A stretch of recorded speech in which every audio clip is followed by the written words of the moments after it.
Craft, design, and launch NFTs effortlessly across multiple blockchains. From generating high-quality visuals to enhancing audio, scripting, and minting digital assets, Call AI's advanced tools empower creators of all kinds, developers, designers, artists, and innovators alike. Now available on mobile, Call AI brings everything you need into one seamless platform, giving you the power to create anytime, anywhere. Click the link at the top line of the Hip-Hop News, you're in the building for a very special edition of the Hip-Hop Uncensored podcast. We've got a special guest in the building.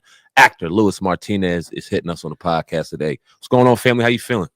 Man, all is well, man. All is well. Let me just start off by saying that I like to think of myself as one of those that have been following you guys from very early, very early on in your infancy stages of the platform, and to watch you guys grow exponentially the way that y'all have, man. It's an honor to be on your stage. Thank y'all for having me. Appreciate you, bro. Thank you. Sure. So I see you got that Detroit hat. You from Detroit or you just a fan? Nah, man, don't let the hat fool you, man. I'm born and raised in the Bronx, man, all day, every day, But I definitely got love for the D. I got family out there, so that's what's up. Word. Talk about it. So Boogie Down, man. You grew up in the Bronx. What area? Yeah. Born and raised, man. What part? From the South Bronx. So I initially grew up in like the Banana Kelly section. And then when I was about 14, 15, that's when I moved over to the Boston Road section, about 174th, right up the block from Bronx River. Okay, cool. Yep. So a little bit, man, let's go back a little bit about your childhood. We hear a lot of negative things about the Bronx River area, about it being a rough area. And I've been to the Bronx a few times. I actually like it up there. But talk about your childhood a little bit before we, get into the goodies. Yeah, well, my childhood was pretty plain pretty simple for the most part. My mom's from the Dominican Republic. My father's from Ecuador. I grew up the only child, but I did grow up in a family setting by way of a family house, and my aunts and, uncles and my cousins lived beneath me. It was pretty simple, man. The environment was up and down. I grew up in the crack era, of course. So the neighborhood that I particularly lived in was like the safe zone, but you turn one block to the left, one block to the right, man, and it's a whole different world. So I was mainly into sports at first, like basketball and baseball. I kind of grew up with Fred the Godson. Not sure if y'all know who Fred is. Yeah, yes, sir. Yeah. R.I.P. Fred the Godson. Yes, so, we used to play ball in the PAL locally, and then at a certain point, man, I caught the bug to want to become an actor, and I made a complete pivot, while everybody else was doing more into kind of music and basketball and other fields of sports. Film and TV kind of became my forte. Talk about that. When did you kind of said the bug bit you in acting? And I can definitely attest to that bug biting you when it comes to acting, and it just kind of taking over your world and you not wanting to do anything else. But talk about that. Talk about your first taste of acting. What a set wasn't on, and talk about your experience and how it kind of propelled you into wanting to continue to do it. Absolutely. So I was coming home one evening. I was about 11, 12 years old. And as I was getting off the train station, long behold, they were filming the movie Dead Presidents in my neighborhood. Wow. So I was about 11, 12. And of course, Lorenz Tate was pretty, very, very big at that time on the heels of Menace to Society, The Inkwell, and a lot of other, local spots that he had on, TV shows like Family Matter. So as I was present to watch the filming, it was really like an eye opener just to see how magical it was. They actually converted my neighborhood, which was, I think they were filming, I think it was like late of '94. And to have watched them convert that into the 60s, it just opened me up to an opportunity, I guess, of, wow, that's just interesting, and I would like to learn more. Now, I never thought about acting in my life, so I got cool with one of the security guards, and I basically lied to dude. I was like, I want to be an actor. And he was like, you want to be an actor? I was like, yeah. He was like, all right, cool. Well, I got something for you. I want to introduce you to the directors. So wow. I didn't know at that time that the directors for Dead Presidents were the directors for Menace to Society, which was, of course, the Hughes brothers. Yeah. So they had this car parked on the sidewalk, and the Hughes brothers came and they sat in the front seat and they started going over what was called a shot list. So the shot list is pretty much your camera setup for what the next scene is supposed to be and how you want the shot executed. So one of them turned back and was like, yo, wait a minute, who's this? So my boy Dranyard at the time was like, yeah, this is Lewis. He wants to be an actor. He's with me. So one of the other huge brother was like, okay, nice to meet you. So they paused and looked at each other for a second and was like, wait a minute, can we use him for something? Bro, I was gripping on the edge of my seat in my mind going, please put me in this movie. Please put me in this movie. And they looked at each other and was like, nah, man, we don't got no more scenes with children in it. The one scene we could have used you for, we already shot that. They was referring to the scene when Chris Tucker and Lorenz Tate went to the hood to go hand out the Christmas gifts. One of our favorite scenes. So they was like, well, listen. Yeah. So they was like, but listen, if you want to be an actor, this is the best seat in the house. Pay attention to what's taking place in front of the camera. Pay attention to what's taking place behind the camera. And as you mature, you'll be able to connect the dots as you go along. So I just took it as a mental note. I was then introduced to Lorenz Tate, and that just really opened up my world to know that he was like touchable. You know what I'm saying? So he was, for me growing up in the inspiration department, I would say what Michael Jordan was to Kobe Bryant. Like, I really aspired to want to be like him. So I later on was introduced to Chris Tucker. I was introduced to his moms. And then at that point, when I met his moms, I realized, I thought about my moms. And at this time, it was like maybe 2 hours in from when I'm normally home. So I was like, oh, damn, I was supposed to be home like 6:30. I'm 11, 12. So I ran home. I let my moms know where I was. She was upset. I was trying to convince her to let me go back. Eventually, I worked my magic. She was like, listen, go meet this Lorenz guy. You got 1 hour. And when you come back, you know what I'm saying, you good. You've been taken care of. Just handle your business. So I went back up the block, and this was a little bit of a negative experience that I had. One of the PAs that was responsible for knocking on Lorenz's trailer door, letting him know, we're ready for you on set, they were completely gone. So I was like, damn, I missed my opportunity to talk to him. But she was still there with the residual crew. So I'm like, listen, is Lorenz coming back? And she was like ignoring me, like didn't even say nothing. So I kind of waited a while, and I was like, yo, excuse me, is Lorenz coming back? And she was like, why are you here? You're annoying. Why don't you just go home? Nobody wants you here. Just get out of my face. You're bothering me right now. And I'm like 11, 12 years old. I'm like, yo, what the heck? Like, I'm a baby at this point. So I was stuck pretty much. And so then she pretty much came back and was like, why are you still standing here? Why don't you just get out of here? So I was a little heartbroken by it. So I went home.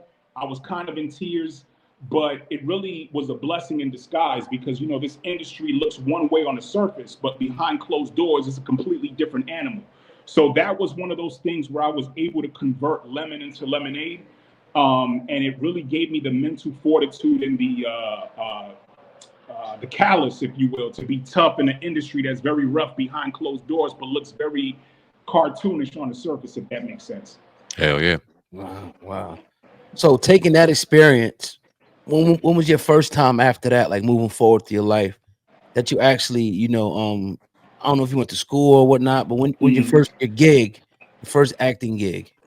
Yeah, well, the first acting gig, I would say, was Law and Order. I was about 18 years old. But prior to that, what that propelled me to do was just be resourceful. So I had joined a theater company a repertory company called the City Kids Foundation, which was known for producing people like Malik Yoba, Lisa Nicole Carson, Donald Faison. And I became a part of that. Then I transferred over into a high school for the performing arts on 43rd and Broadway in the city. And then I graduated and went to Shaw University on a partial theater scholarship. Shaw University is the former School of Lawyers of the Underground, also radio personality Kay Fox. Shout out to Kay Fox. So to answer your question, so my first gig was on Law and Order. I worked with actor Sean Nelson from the movie The Wood. He also played in the movie Fresh. And then from that point on, it was just a snowball effect, from Law and Order to Orange is the New Black, Madam Secretary, Bull. I have a movie out right now with Keanu Reeves called Exposed that dropped a couple years back. So, I've just been doing it. Talk about how school was, the networking in school and the relationship that you built in school. Did they kind of help you get on the set of Law and Order? Because you say it like it's easy, dog, and that ain't easy to sit there and get on the set like on Law and Order, especially your first gig out. It usually takes a nice little resume, the representation, things like that to kind of even get you in the door to audition. So how important was schooling and networking and schooling to getting you into Law and Order, or was it at all and you just kind of by fate found your way in there? Talk about that experience. Well, for me, I think it was just really more so networking. Just the science of networking, jumping into certain theater classes, and when you place yourself in the environment, you start finding out the who's connected to who, and whoever's courteous enough to extend their resources. Word. So I was introduced to Shirley Faison. For those who don't know, that's Donald Faison's mom. So I was with an agency called Carson Adler. I've been rocking with her since I was about 17 years old. So around like the tail end of my high school years is when she took me on board. She saw the potential and she started sending me out on auditions, and I had a pretty good ratio. So let's say maybe out of like 10 auditions, I'm booking like 7 or 8. Nice. But then of course I took my pause because I had to go to school, and she and I have this motherly son type of relationship where she was, get your education. This business is always going to be here. And that's kind of how it just snowballed into, just that rhythm of just landing roles and getting into different projects, whether it be theater, whether it be film, whether it be TV, etc. Gotcha. All right, now talk about some roles, because I don't know if you know, my cousin here, Sam, he acts as well. And he tells me about some roles that he offered him that he kind of turned down because he didn't like. Oh man, you big Willie status, like you turning roles down. Nah, brother, it ain't like that. Nah, man. And these, man, first off, the pay wasn't right. Got you. For what they were asking me to do. And to be honest with you, what they were asking me to do was just a little bit beyond my moral compass as a 41-year-old father. So I had to kind of make an executive decision in what was best for me at the time and turn a couple of roles down. But that Big Willie did not, far from that shit, not at all.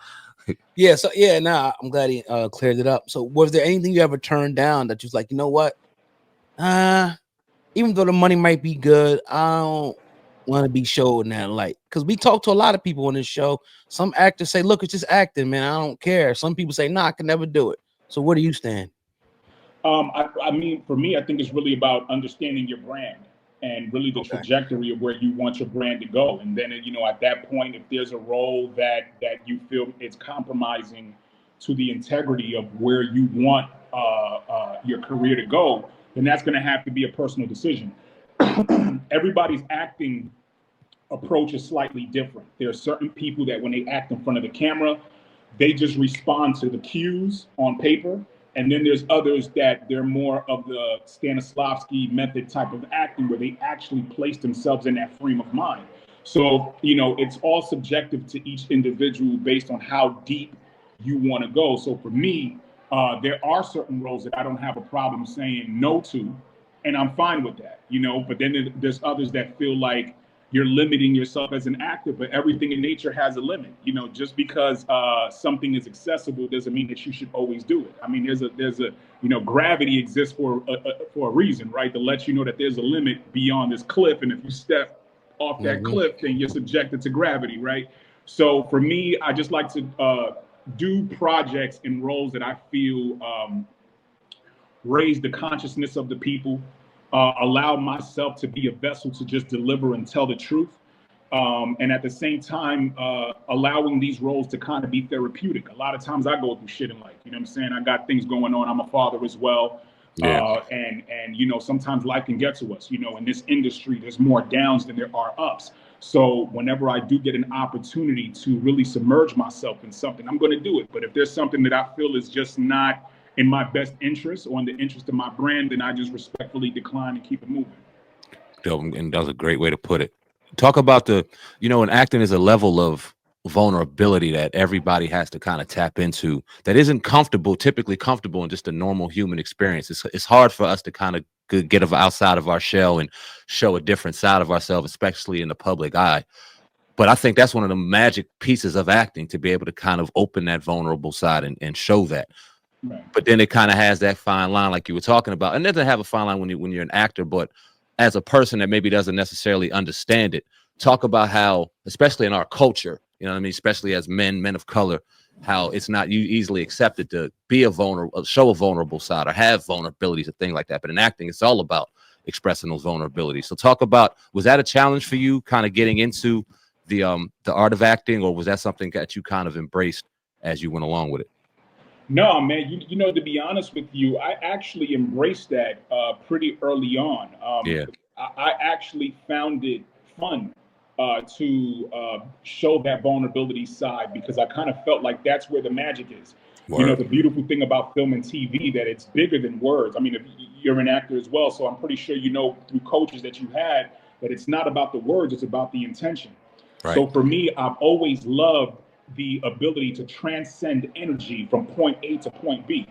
You know, there's a beauty in people being able to connect to an energy or a feeling that can open up table discussions, you know, that can really allow people to look within themselves and really challenge whatever they got going on in their life. So for me, being able to show that vulnerable side I felt like was an opportunity to not just serve those who were watching, but to also serve myself. Because a lot of times you might do a role that's so far removed from whatever you got going on in life, but the execution or the honesty in that role can sometimes bring healing to whatever personal stuff we got going on. So Right. I've never been one of those actors that have trepidation when it comes to opening up. I do think that the production, the set, the team that you have around you, and the director does make a difference. You just don't want to open up your mind to anybody. But Yep. when you do have that safe environment where you know people are there to work and they're there to tell an honest story, I say go for it, man. Word. Right. Now you talk about working with Keanu Reeves. Take us through that experience. And when you get around these different, you know, as they call A-list celebrities, actors, does it make you step your game up? Is there any nerves, anything? Talk about Man. that. Yeah, absolutely, man. You know, Yeah. so the movie that I did was called Exposed. It was Okay. myself, Keanu Reeves, Big Daddy Kane, and Ana de Almas. She's very huge internationally. So of course, when I'm on set, my mind is going into, damn, this is the dude that I used to watch on Bill and Ted Excellent Adventure. This is the Matrix, man. You understand what I'm saying? So for me, and I've learned this through the years of being around big names, you have to learn how to kind of like give people their personal space, because it's so easy to get caught up in the I would say just the Hollywood hype of celebrities, right? And so for me, I kind of get into that frame of mind of like, yo, listen, man, this is still semi-competition. And if I got an opportunity to go toe to toe with a big name, I'm going all out. You know what I'm saying? So, you know, I was able to kick it with him, but when I was able to speak to him, I'm really just more so becoming a sponge and asking the questions that I wish I had someone tell me years ago, in terms of like, how do you transition from point A to point B? How did your career go from making phone calls in a payphone where you're surfing through time to now being part of one of the biggest franchises in history? So when I'm around a lot of these celebrities, if I do ask questions, you know, my questions is going to revolve more so around how can I gain some nuggets or some wisdom and get to the next level. But yeah, bro, I was shitting bricks, to say the least, man. You know, I was shitting bricks, man. You know, he's a very open, accessible person, but other actors aren't. I've been around some assholes. I won't call their names out, but you know, they really don't care about being on set. All they want to do is go in, hit it, quit it, and leave. You know, if your lines ain't on point, they get upset. They don't like too many questions being asked. So I just learned to just feel it out. I'm good at reading energy, reading the room. So if I see an opportunity to really kick it with one of them like that and learn, I'm gonna do that. If not, I'm gonna give people their personal space. And in my mind, I'm the motherfucking celebrity. You know what I'm saying? Yeah, it's dope. So Keanu Reeves is probably real dope, because I've never met the brother. I've been around him myself, but I heard that he's really one of those approachable people that absolutely that you can kind of do that once you kind of gain that comfortability, kind of go to approach him. So that's dope, man. And 1000%. I'm sure that was a wealth of knowledge. I want to talk about real quick self tapes, because that's the new wave that kind of took over around the time when COVID kind of hit, and it's different than physical auditions. Talk about, for one, do you still have to audition, or does your agent kind of put you in these spots and you know what I mean, do your thing. I don't know where you're at in the audition part of your career, but talk about the difference between self-tapes and personally auditioning. And if you have any advice for me when it comes to self-tapes and things, please provide them, because I find it kind of a lot more difficult to convey emotion to a phone or a camera just sitting in front of you right off the bat than I would if people are sitting there watching me and being able to feel what I'm doing, as opposed to the camera kind of convey it to the camera and the camera alone. So talk about your experiences with self-tapes, your thoughts, and if you have any advice, that'd be dope. Yeah, man, with self-tapes, man, I mean, I think you kind of hit the nail on the head, man. It's really a different season. I'm really not a fan of it. I totally missed that experience of having an appointment, going into an office and having that interpersonal experience, because, you know, I mean, of course, we thank God for the medium of exchange to kind of make things easier. I'm not sure what city and state you're in, but I would like to guess that we're in two different places. So this is beneficial to some degree, but I think it's become a handicap, and it's a lot of expectation on the actor that the actor should not have to worry about. You know, it's a hell of a thing for me to really try to nail an audition and then have a casting director send my agent a note that they didn't like the lighting or that they didn't like the I'm like, listen, I'm not a technical person when it comes to behind the camera. My job is to execute something that's on paper and to potentially become a working actor, not to be a working actor and a person who fixed the lights. Not to mention the casting directors, you know, when they get hired for a job, that's part of their hiring process. When they get the cameras and the lighting, this is all part of their job description. So for the actors to now be to expect that from an actor, I just feel like it's a little unfair. They're kind of getting over, right? Because people get paid to do that. We're not getting paid, you know. So, but I would say the flip side, the benefit, because there's pros and cons and everything, is that it allows us to broaden our horizons when it comes to not being stationary. You know, at a time, New York and LA, if you wanted to be an actor, it's either you're going to be in LA or you in New York. Now with the flexibility of self-taping, I can live in Michigan, I can live in New Orleans, I can live in Texas and not be confined to the you know, I'm born and raised in New York, but I'm tired of the madness. I'm a little older now. I'm a dad, I'm a husband. So I want to kind of, you know, go into those places where it's just a little bit more quiet. So the self-tape gives you that ability. And as far as the advice, I would just say, man, just stick to the script. You know, just be as honest as you possibly can and just do the best that you can. I mean, of course, it's hard because you're playing director and you're playing actor at the same time. But that's the magic of editing. So I don't really think there's like a one set answer. It's just really just do the best that you can, be as honest as you can, and that's it. But, you know, I'm just not a fan of knowing that people were getting paid to do this at auditions, and now they're asking us to do of such, and we're kind of like not the technical persons that are by trade would get normally hired to do stuff like that. So it looks like it's here to stay though. I don't really see it's not going away. It's not going nowhere, man. I mean, I think it's just the day and age that we're at now, post COVID. There's a lot of brick and mortars that aren't even in existence anymore because people have taken advantage of the opportunity of staying home. I mean, don't get me wrong. If your audition goes well, they will eventually call you in to come in person, whether it's a producer session or it's your second callback.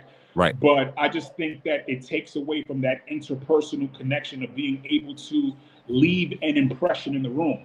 Sometimes you may not book the audition, but you book the room and you've made a good relationship to where they can trust you to say, you know what?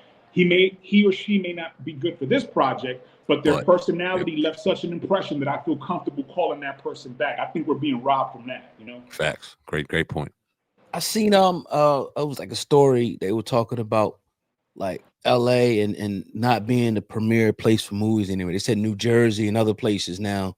Netflix is building a studio, you know, in New Jersey. So is LA still the Mecca now, or do you see other places now, you know, adapting to now being a new Mecca, like the new Hollywood, people being able now to be able to film anywhere now?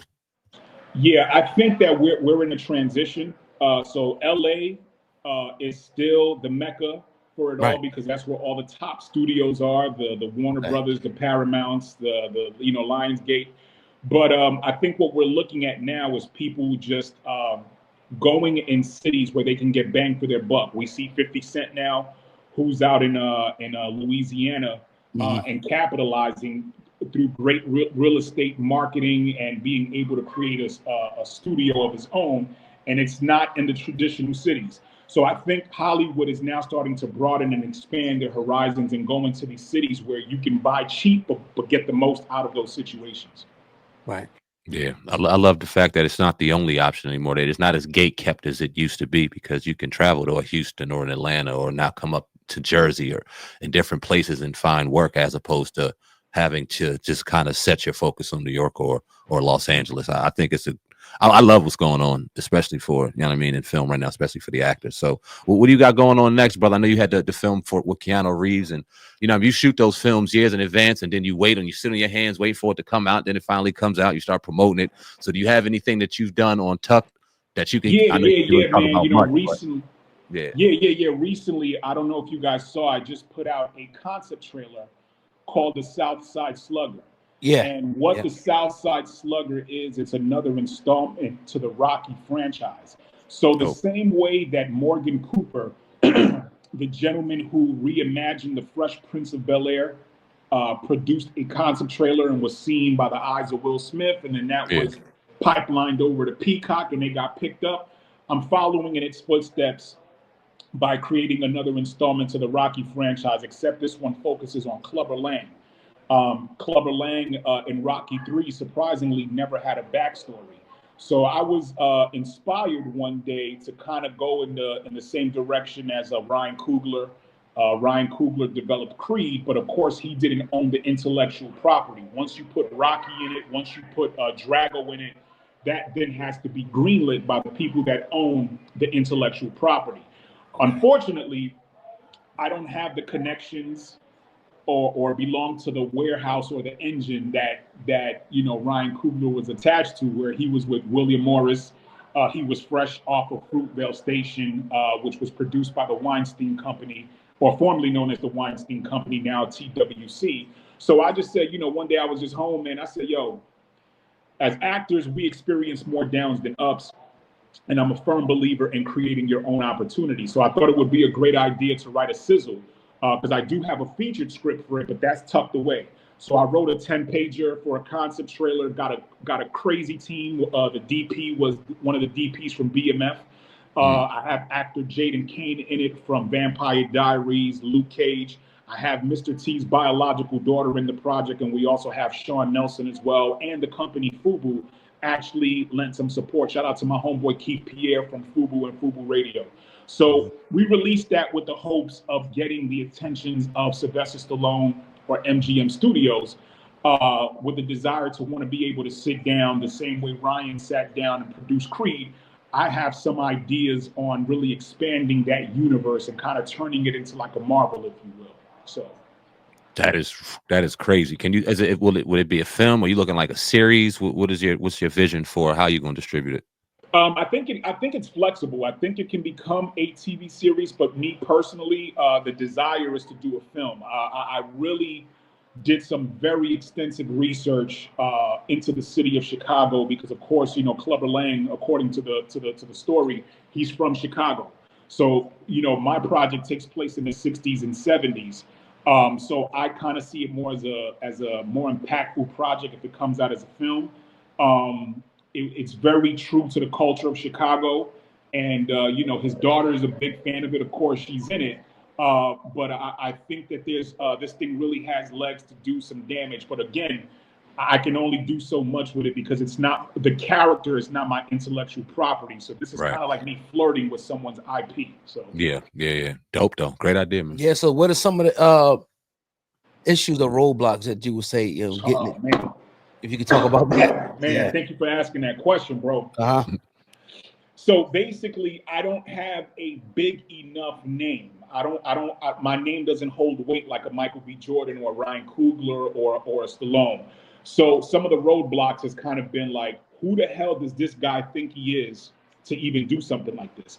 Now, if y'all seen the trailer, y'all saw that I actually came with a motion picture quality production. It's dope. And I gotta also give a special shout out to MREC from MREC TV, because he was one of the investors in the project that believed in the vision. And that's my brother from another mother, man. So we partnered up, and also my other partner, J. Craig Gordon from Fairfax Pictures. But the roadblocks have basically been gatekeepers, people that do have access. Like, I've spoken to a few people that's part of Ryan Coogler's circle. I won't mention their names, but let's just say it's been quite the uphill battle to know that you're literally sitting on a gold nugget. And whether folks are in the space of what's in it for me, we don't know who you are. So therefore, if, you know, we can't really do nothing with this. It's a lot of red tape going through these agencies. A lot of times the agencies, these top conglomerates really don't, it's hard to even get past the assistant. So it requires a lot of patience, because, you know, this kind of reminds me of Jay-Z. You know, knowing when Dame Dash had one of the best artists in the world, but these labels just didn't see the vision until he became the vision. You know, so that's Hollywood for you. They're kind of the last ones to bite, but the first ones to want to capitalize it once they get their hands on it, you know? Yeah. Might be a tough question, but is there any way that you can kind of protect your project not owning the IP of Clubber Lang from higher ups or vultures or gatekeepers in the industry of saying, oh shit, that's a great idea, let me go ahead and take it for myself? Like, is there anything to protect you against that, or are you kind of just going out in faith and it is what it is at this point? Because it's the crazy idea, but I mean, and even in our level in this podcast game, we've seen people just take shit right up under our face and create and take it for their own. So I wanted to ask you, as you were talking, is there anything that you could do to kind of protect yourself, given you don't own the name, but it is your project? I would say, in terms of where I took the story, like the meat and potatoes of Clubber Lang, that I may have some muscle when it comes to that, because of course I have an attorney. You know, my stuff is copywritten, so I did my due diligence. But in terms of the actual studios saying, hey, thanks for this idea, we don't need you, and we can just go in our own direction, I have no control over that. I literally just rolled the dice. But, you know, MGM, given the opportunity that they gave Ryan Coogler, I don't really see MGM being a wolf, if you will. I really see them as being open to fresh ideas and to new talent, because it was a new talent that kind of, you know, breathed breath in the lungs of Rocky, and making it relative today through Creed. So I don't see them doing that. But the reality is, there's really nothing legally that can hold me, because, again, I don't own the intellectual property of the character. This was me kind of just flirting with their IP to say, hey, look, I have a great idea. I can't get to you guys directly in the traditional sense, so I'm going to release this concept just to kind of get your attention. I'm over here, and that's really what it is. Yeah. Awesome. I'm good. Yeah. So yeah, man, definitely appreciate, you know, you coming on. It's been an excellent interview. You got an excellent story, and much success to you in the future. If you can, let people know where they can find you and find some of your work as well. Absolutely, man. Again, thank y'all for having me, man. Y'all can follow me on the gram. I'm known as Louis, Louis _ the actor. Y'all can check me out on Amazon Prime. I got the movie with Keanu Reeves up there called Exposed. I got a few projects on Tubi. Got a film called Meeting Boone, which we will be doing a sequel to. And I also just have a new project coming down the pipeline called Birdline. And lastly, I got an original piece that I'm going to be working on that I'm actually writing now. It's called Forward Forever. It's about this gentleman named John Agisalis, who his family is from Ghana, Africa, and their story by way of migrating to the Netherlands. It's a hell of a story. He actually runs one of the biggest hip hop dance competitions out in the Netherlands called House Dance Forever. So that takes place like twice a year. So that's going to be another project I'm working on. So you can catch me on Tubi with Meeting Boone. You can catch me on Amazon Prime with Exposed. And I'm also on season 2 of Orange is the New Black and a couple of episodes of Law and Order. So nice, man. It's been excellent, man. Definitely. I'm glad we did this interview. and I hope that you get everything. I'll be looking and watching. I'll check your movie out, Exposed, and I'm gonna be proud to say you was on the show, man, and tell my fam, look, I interviewed this guy. Yeah, Yeah, for sure, Yeah, man. yeah. I Sure. appreciate that, man, and to all Yeah. the listeners out there, man, please show love on that YouTube and check out the concept trailer of the South Side Slugger. It's the loose story on Clubber Lang from Rocky 3. All right. Now I got a question real quick. Can we play that on the during the interview, or is it copywritten? The trailer. No, it's fair game, bro. Yeah, Okay. definitely play that. All right, cool. All right. Yeah, man. Much success to you, brother. It's been inspirational. You know what I mean? Just kind of listening and knowing your experience and what you got going on, brother. So keep it up, brother. And if you got anything going on, any projects that you're auditioning for, I would love to send my self-tape in, man. Much success to you, brother. Appreciate it. Absolutely, man. Let's talk, bro. Thank you so much, man. Right, Salute to this platform and wish y'all all the best. You All too, right. brother. Thank Much you. success. All right. Peace. Take care, bro.